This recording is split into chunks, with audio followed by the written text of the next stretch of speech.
Bismillah sözde bastayım, şariat koyun bolsa, ölmeydi pende kalmaydı, bir Allah'a kul bolsa. Daryanın suyu katarma, mezgilsiz tangım atarma. Kos bavrum gitti oy dünyeden, barsa kelmez saparga. Jılladı dep sökpengde. Endi сол Думан Мұхаммедкәрім өзінің бір құрттай аудиториясы, құрттай тыңдарманы бар, аз қандай, тым көп емес. Бар болғаны қарапайым халық Қазақстан ішінде отырып осындай бір батыл сөйлейтін бір журналистке қызығып, құрметпен қарады. Оның үстіне тілі қандай жатық. Кітаптан да орыс тілінің сөз саптауынан құтылған, таза шұрайлы қазақы, жаңағы шығыстық мәнерде, бейне сол Абайдың, Шәкәрімнің, Мұхтардың тілінде керек десең бір таңғажайып бір ескі қазақтың ескі әдеби тілінде ұғынықты қып сөйлейтін Думан.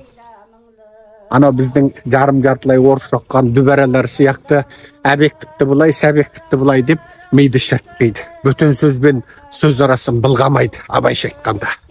Абай айтып еді ғой, бөтен сөзбен былғанса сөз арасы ол ақынның білімсіз бейшарасы деп. Ал енді осындай Думан өзінің білімімен, ең біріншісі өзінің дұрыс ниетімен. Бірінші ол жігітте көзқарас дұрыс, ниет дұрыс. Бірінші өзінің дұрыс ниетімен. Екінші дұрыс білімімен. Үшіншісі батылдығымен, ерлігімен. Төртіншісі ел білсе де айта алмайтын тақырыпты айтқан. Өзінің сондай бір дұрыс таңдауыменен ол жігіт қазақ аудиториясында қарсы алынды. Енді сол үшін бейшара болып сотталды. Бас кеспек болса да тіл кеспек жоқ дейтін қазақы көзқарас қайда. Ал баспа сөзге еркіндік, тілге еркіндік дейтін батыстық демократиялық ұстаным қайда. Бәрі жоқ. Бәрі жоқ. Думан кісі өлтірді ме? Жоқ. Қатынын өлтіріп па, министр сияқты? Жоқ. Бишімбай сияқты қатынын өлтіріп па? Жоқ. Өрт қойып па? Жоқ. Пошта тонап па, ескі қазақтың сөзімен айтқан? Жоқ. Ал сонда Думан не болды? Яй, біреумен қалау депті, ол мәлеу депті.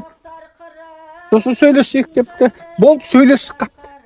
Ол сондай бір жер әлем білмейтін сұмдық Трамптың алып кеткендей мемлекеттік құпия құжаттарды әшкерелеп па? Жоқ. Жай, жұрттың бәрі 20 жылдан бері білетін әңгімені айтыпты болды. Енді сол үшін істі болып отыр. Міне, осыдан 3-4 күннің алдында мен Думан Мұхаммедкәрімнің соңғы сотындағы түскен фотосын желіден көріп салып қойдым. Шынымды айтсам 3 күн кеңірдегімнен асып өткен. Не ішіп, не қойғанымды білмеймін. Көңіл күй максимум шексіз деңгейде төмен түсті. Қасы ана жігітті көріп атарса кулак, ер арса аруақ деген қазақ сөзі есіме келді. Қайран, бейшара азаматым-ай, асылым-ай, ақбал азаматым-ай, осынша қорғыларлық не бүлдіріп қойып едің? Еш кінәң жоқ еді, жазығың жоқ еді деп жүрегім езіліп кетті. Жүрегім езіліп кетті. Қазірде айтып едім, көңілім болса толқып тұр. Көз жасымды көрсеткім жоқ. Бірақ кеше Арон өсті өлмеп еді. Кеше Алтынбекті де сөйтіп қорлықпен атып өлтірмеп еді. Заманбекті де солай өлтірмеп еді. Дулат Ағаділді өне бойын көгала қойдай қып сабап, азаптап, қинап өлтірмеп еді. Және оны медициналық сараптама шықпай тұрып, жүрек жетіспеушілігінен өлді деп Тоқаевтың өзі медик болып сараптама айтасам еді ғой. Ол әкесінің өлімінен көп өтпей Дулат Ағаділдің ұлын да солай өлтірмеді. Енді Думанды міне осыншама азапқа салды. Кәдімгі сүйегін қаптаған тері ғана қалды. Кәдімгі тізілген қу сүйек тұр. Қолында темір таяқ тұр, сүйеніп тұр. Ананы көріп, адамның еңіреп жылағысы келеді. Мынау осы заман ба? Мынау әгі мемлекет құрып отырмыз, тәуелсіз сот жүйеміз бар, баспасөзге, тілге еркіндік береміз, ұқсамаған саяси көзқарастардың айтылуына еркіндік береміз, азаматтардың баспасөз құқы қорғалады, саяси наным сенім бостандығы қорғалады, діни наным сенім бостандығы қорғалады, адамдық құқық қорғалады деген Қазақстан ба?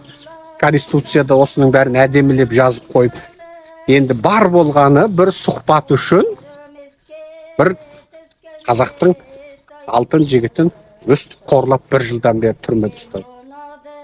Ал Думанды сотқа алып келетін кезде ары бері таситын мемлекеттік көлік қандай? Әдейіге төбесіндегі люкті, түңілікті ашып қойып, Думанды қақаған аязда үстіп, суық өткізіп ауыртпақ болған. Суық өткен, екі бүйрегіне әбден суық өткен, тіпті отыра да алмайды. Неге? Бүйрекке зақым келіп, ісініп, бүйрек кәдімгі өте қатты ауру деңгейінде тұр.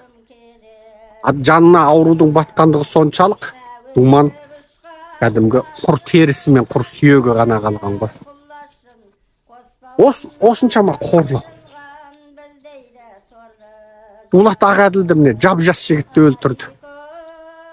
Өне бойының бүкіл видеосы жарияланды ғой. Сау жері жоқ, сау тамтығы жоқ, ұрып өлтірді. Ұлын да сөйтіп өлтірді. Тура. Енді Думанды да өлтірейін деп. Бүгін ба, ертең ба?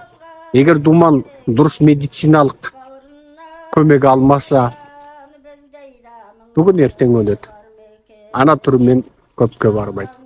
Ал бір қазақ өліпті деп қойып жай тыңдайсың, осыны тыңдап отырған адамдарды өздерің бір жүректеріңді қолдарың алып бір.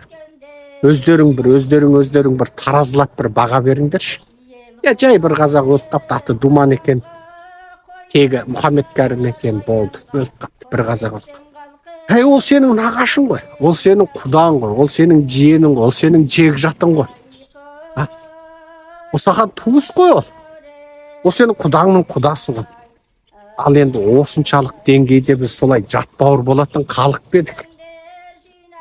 Тышқағылағы жоғалса іздейтін қазақ едік қой. Мыңғыртып жаңағы малайдап отырғанмен тышқағылағын қасқырға жем қылмайтын қазақ едік қой. Мәселе құлдық саны. Сосын ойлайды жұрттың бәрі. Болды, Думан өлсе өле берсін, мен аман қалсам болды. Шында сен аман қала аласың ба? Жоқ. Ертең сенің ұлың шығады, ертең сенің жиенің шығады, ертең сенің немерең шығады. Ертең оларды да кез келген бір қылдан тайды деген жаламенен соттай береді. Сонда сен аман қала ма екенсің? Жоқ. Құдайға шүкір, 10 немерем бар ғой, біреу сотталды, түгетпейді деп отыра бересің бе? Жоқ. Міне, Трамптың соты мен Думанның сотының айырмасын көріп отырып, мен аң-таң қалып осыны айтып. Түскенде сой сүйегім сұрқыр, ел қонады қыранға, қой жайылар оянға, қой десең қалқым, қояйын таласпайын қыранға. Ай қос бәурем ай, ай